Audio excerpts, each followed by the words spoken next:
evaluate the integral going from 0 to 7 of 1 over the square root of 49 plus t squared dt. So whenever we see a problem like this, where we have a value a and a value of t, and both of them are squared, we're going to use our trig substitution. We can see that our radical in the denominator has the form of a squared plus t squared, where a is going to be equal to 7, because 7 squared is equal to 49, and then t squared is just equal to t squared.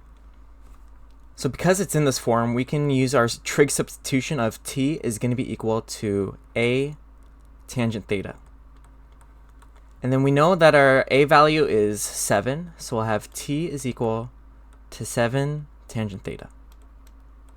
So now with our new expression for t, we're going to break off into two pieces for our problem. So first, let's integrate on this side. So if we take our derivative with respect to theta, we're going to be left off with 7 secant squared theta, d theta. And then our other half right here on our left side, let's figure out our limits. So with our expression of t is equal to 7 tan theta, we can rearrange this to just give us theta. So we'll have theta is equal to tan inverse of t over 7. And from here, we can use our bounds. And from here, we can put in our limits for t of 0 and 7. And we can figure out our new limits of integration. So at 0, we'll have tan inverse of 0 over 7, which is just going to be 0. Because 0 divided by 7 is 0. And then 0 times any number or any expression is 0.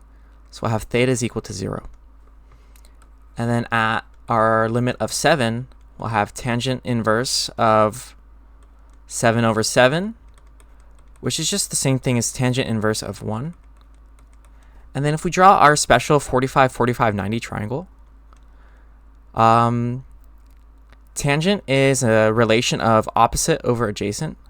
So if this is 1, and this means our hypotenuse is square root 2, and that's just 45, 45, 90.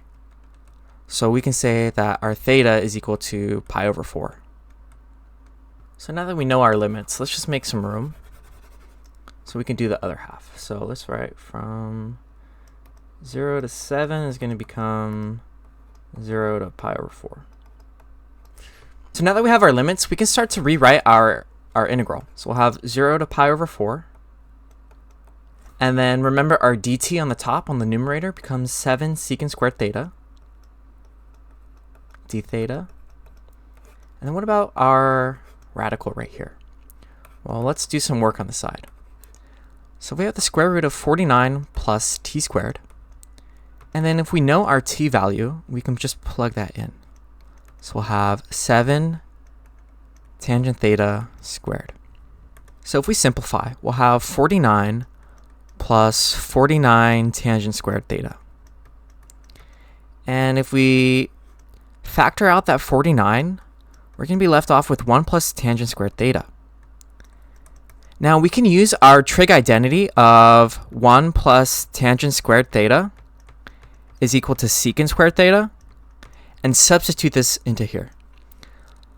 So we'll have the square root of 49 secant squared theta.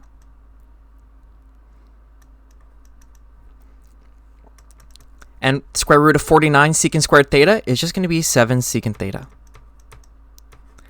So that's just going to be in our denominator of 7 secant theta. So let's make some room so we can evaluate the rest of our integral. We can see that this 7 and 7 will reduce, and this squared and this secant theta in the numerator will also reduce. So we'll have 0 to pi over 4 for our integration, and then we're just left off with secant theta. So we're just integrating our secant theta d theta. So we did all of that work just to get a simple integral.